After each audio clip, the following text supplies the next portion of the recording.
Hello, everyone. This is Deborah here. And today we have a special guest. I'm not going to talk about everything related to moving abroad and preparing to move abroad. I am here with Quinta Lorenzo.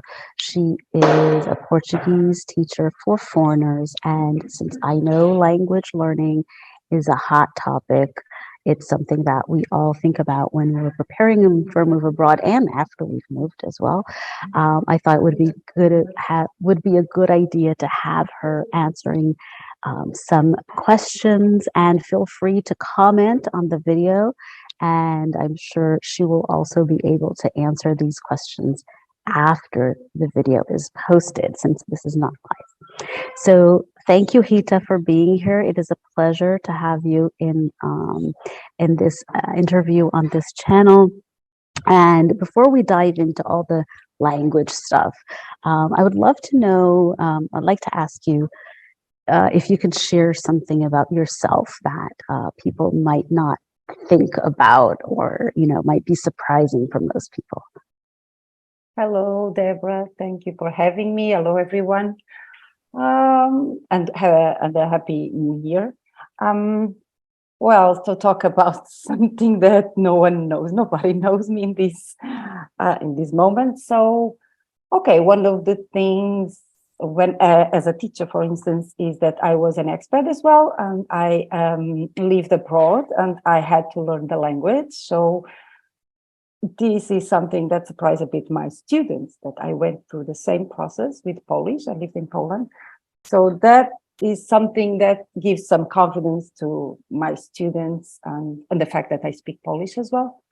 So they feel like they can connect with me in a more safe way. So, oh, that's but there is more things. But yeah. But that's very interesting. First of all, it's very good to have this a similar experience, so you can relate to what they're going through and their struggles. And also Polish, I don't think it's something like you would immediately think of as a language that people would speak in Portugal. So that's quite surprising.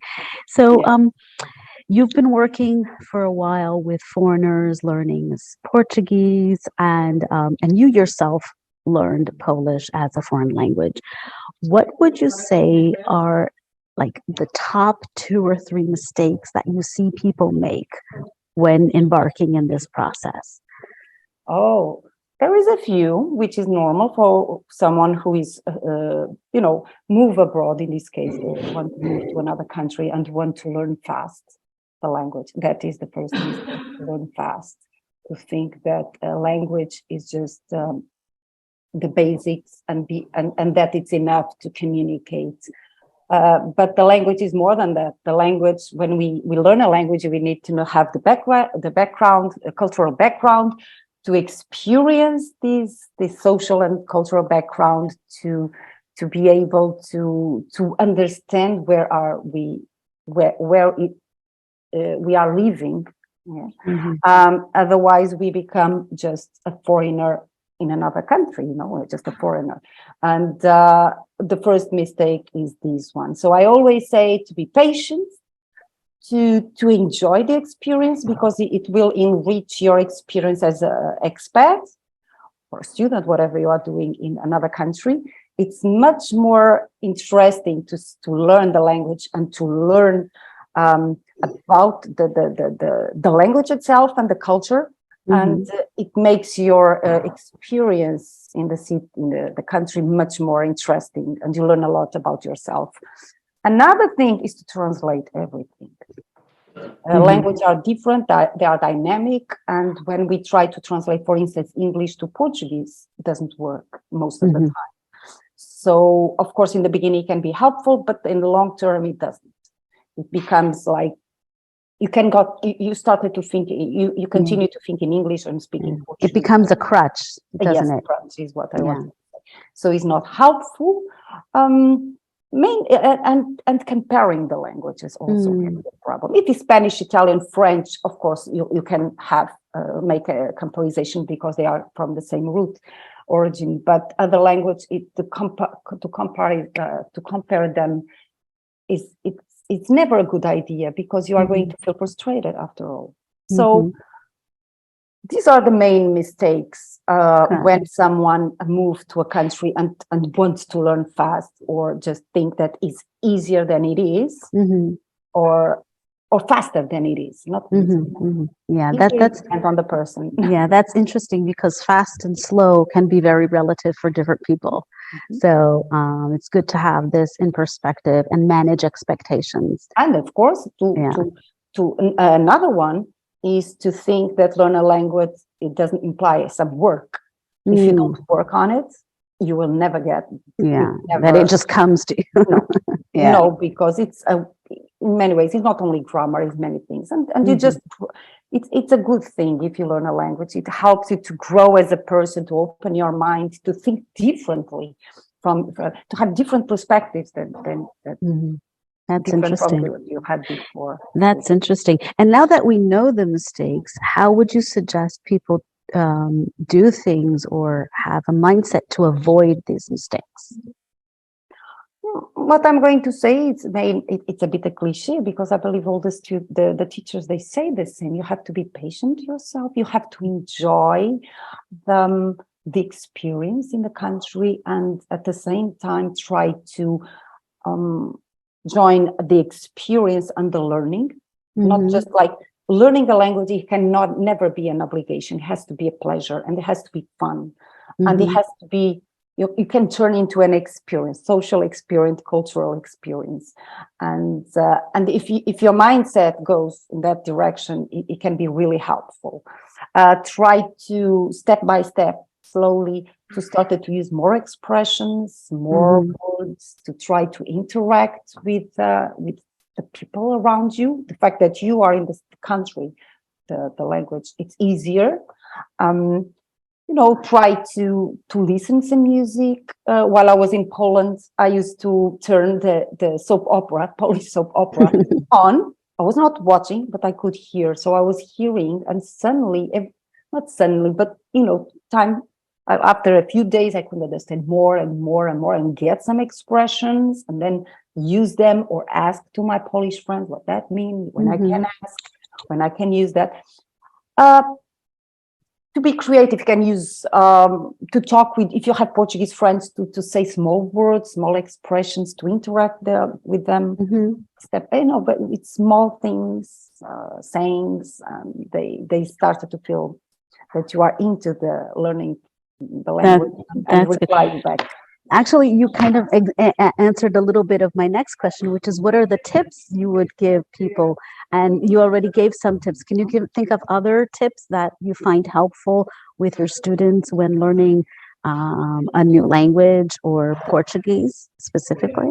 And I'm going to give an example of my lessons, for instance, my lessons, which is a sort of tip, because it's what I expect the students to do, and what I think it works best for some people who are too busy to go into, to study many hours. But for instance, in my lessons, I have these 10 lessons of survival kit, sort of thing, that I give you the lesson with audio, and a lot of audios and exercise and expression that you have to repeat and read, and then others that you have to repeat, write down, and then we practice during the lesson, and then after that the homework is to practice.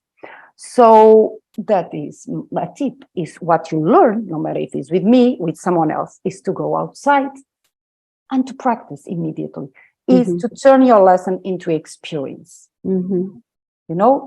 I learned this in the very small blocks of information input. It cannot be much, and then go outside and practice every day. If we are talking about going to the coffee shop, during 1 week, practice different coffees, different ways of asking, different things, is the only way to make it work and to expand your vocabulary, your interactivity. And is what I do with these kind of lessons, is to force you to study a bit by yourself. I coach you during the lesson, and then I just send you to the experience. Go outside and have fun.